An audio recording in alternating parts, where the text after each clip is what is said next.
Hi hello வணக்கம். இன்னைக்கு நம்ம சமையலில் கத்திரிக்காய் பச்சடி வாங்க செய்யலாம். Very good.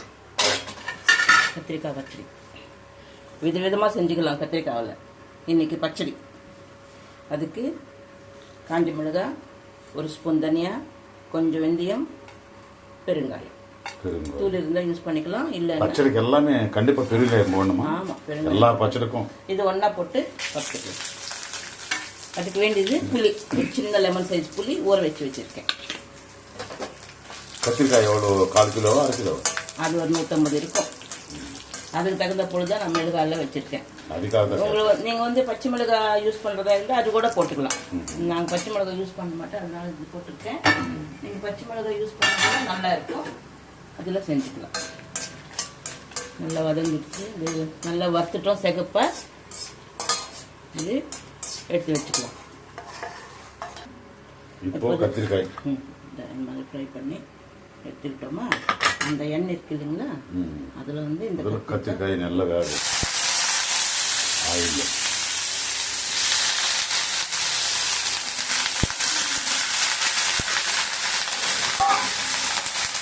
நல்லா வதங்கணும் கொஞ்சம் நேரம்.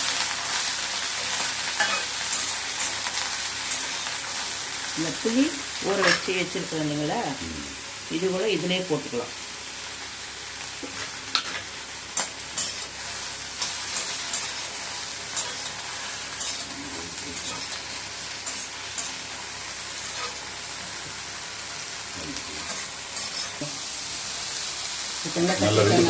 வதங்கிடுச்சு.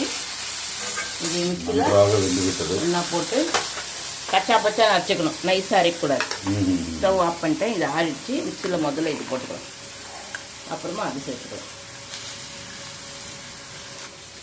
உப்பு அதுக்கு தகுந்த போல் உப்பு போட்டுருக்கேன். மிளகா, உப்பும் அது தனியாக எல்லாம் வறுத்து வச்சதெல்லாம் பவுடர் பண்ணிக்கலாம். பவுடர் ஆயிடுச்சு. கச்சா முச்சா நறுத்தாச்சு. இது நல்லா ஆறுனதுக்கு அப்புறம் அதையும் மிக்சிங் பண்ணணும், அரைச்சிக்கலாம். அதில் சேர்த்து போட்டுருங்க. ஆமாம் ஆமாம், சின்ன ஜாராக இருக்கிறதுனால கொஞ்சம் கொஞ்சமாக போட்டுக்கலாம். சரிங்களா?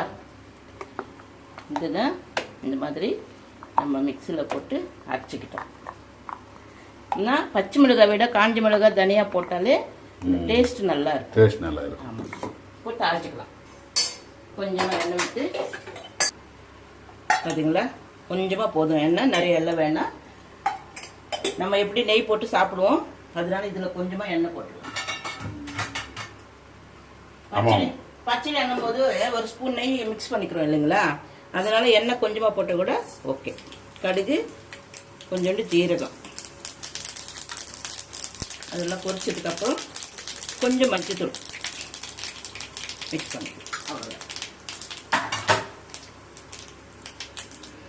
இப்போ இந்த பச்சடி போட்டு இதில் கொஞ்சம் நேரம், ஒரு 2 நிமிஷம் இது பண்ணி இறக்கிடுவோம். இது 4-5 நாள் கூட இருக்கும், ஒன்றும் ஆகாது. சூடான சாதத்தில் போட்டு பசிஞ்சு சாப்பிட்டா சூப்பராக இருக்கும். நெய் போட்டு தொட்டுக்கவும் நல்லா இருக்கும். உங்கள் விருப்பம், எப்படி வேணாலும் நீங்கள் செஞ்சு சாப்பிடலாம். இன்னும் உரலில் போட்டு இடித்தா சூப்பராக இருக்கும். தெலுங்கில் ரோட்டு பச்சடின்னு சொல்லுவாங்க. ரோலில் போட்டால் அம்மி போட்டு இடிப்பாங்க, சூப்பராக இருக்கும்.